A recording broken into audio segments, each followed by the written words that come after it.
बेकसूरों को जेल में डाला जाएगा और दंगाई प्रवचन देंगे, जवाब तो मांगा जाएगा। जब इकोनॉमी धराशायी हो, कूटनीति में भारत पूरी तरह से घिर गया हो, मगर मुख्य धारा की मीडिया में पूरी तरह से सन्नाटा हो, तो जवाब तो मांगा जाएगा ना। नमस्कार, टैलेंटेड इंडिया पर आप देख रहे हैं जवाब मांगा जाएगा। कार्यक्रम शुरू करने से पहले मेरी आप सबसे अपील कि उस बेल आइकन को तुरंत दबा दें, ताकि जैसे ही मैं टैलेंटेड इंडिया पर जवाब मांगा जाए लेकर आऊं, सीधे आपके मोबाइल फोन्स तक पहुंच जाए। ये रिपब्लिक चैनल आपको याद है, जिसका संपादक अर्नब गोस्वामी है, और यही नहीं, इनके जो संस्थापकों में से एक राजीव चंद्रशेखर हैं, जो भारतीय जनता पार्टी के सांसद हैं। इनके यहां यह शख्स काम करता है जिसका नाम है मेजर गौरव आर्य। इस शख्स ने हमारे वरिष्ठ सैन्य अफसरों को गाली दी कल ट्विटर पर। मैं आपको बताता हूं पूरा घटनाक्रम क्या हुआ सिलसिलेवार तरीके से आपकी स्क्रीन पर। ब्रिगेडियर थापर, जो 30 साल तक सेना में रहे थे, वो अपनी तरफ से ट्वीट करते हैं। वो क्या कहते हैं आपकी स्क्रीन पर है। आजकल रिपब्लिक टीवी पर अजय शुक्ला को लगातार निशाना बनाया जा रहा है। 16 मिनट में अर्नब गोस्वामी ने अजय शुक्ला का नाम 49 बार लिया है, और अब लेफ्टिनेंट जनरल एच.एस. पनाग का नाम लिया जा रहा है। इसके जवाब में मेजर गौरव आर्य कहते हैं कि मैं इन दोनों को 2 से 3 साल बर्दाश्त कर रहा हूं, मगर अब बर्दाश्त नहीं करूंगा। आगे ब्रिगेडियर थापर कहते हैं 5 साल की इसने नौकरी की है और ये तेवर। मैं आपको बता दूं, दरअसल ये जो शख्स है मेजर गौरव आर्य, ये शॉर्ट सर्विस कमीशन में था। ये भारतीय सेना में सिर्फ 5 साल था, ठीक है। और हमारे ब्रिगेडियर थापर जो हैं, उन्होंने 30 से 36 साल सेना को दिए हैं। इसके जवाब में किस तरह की बदतमीजी रिपब्लिक में काम करने वाला उनका यह कर्मचारी, जो अपने आप को मेजर गौरव आर्य बताता है, उसने की है।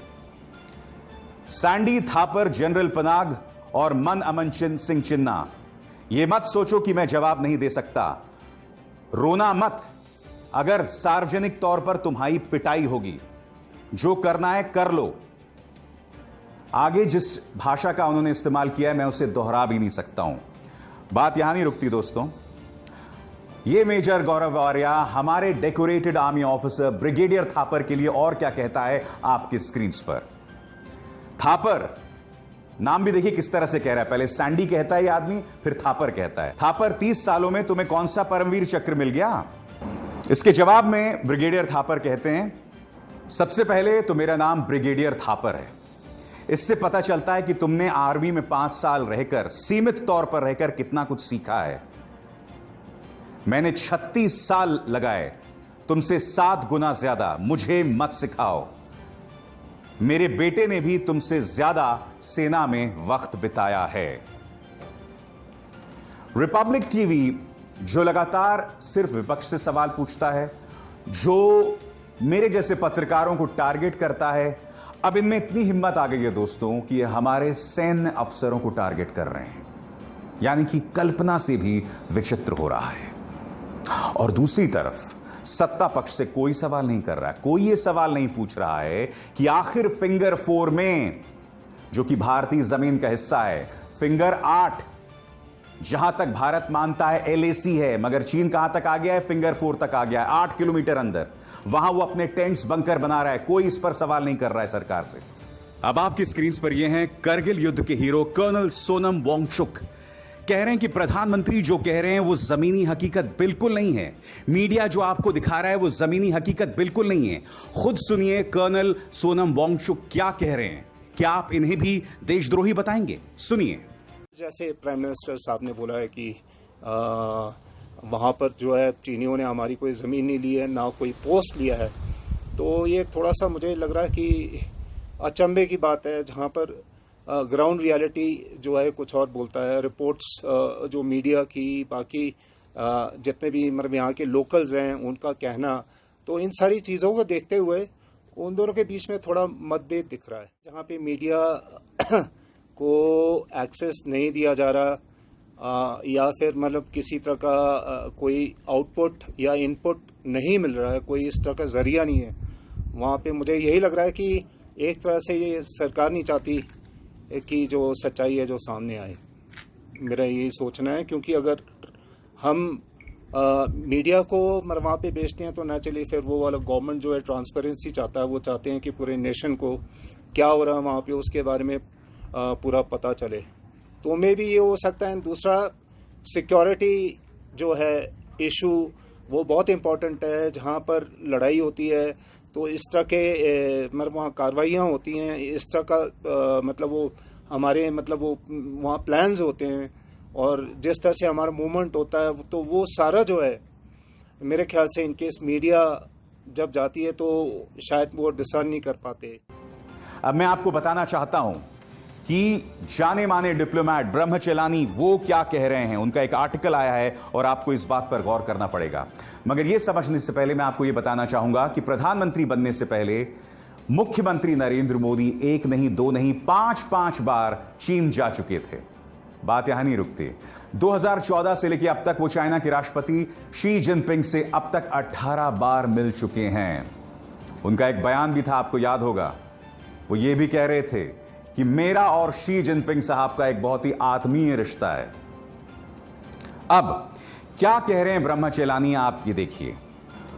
मोदी ने चीन की एक यात्रा के दौरान यह घोषणा कर डाली थी कि चीन के पर्यटकों को भारत पहुंचने पर इलेक्ट्रॉनिक पर्यटक वीजा मिलेगा और भारत को ऐसी कोई सुविधा हासिल नहीं है।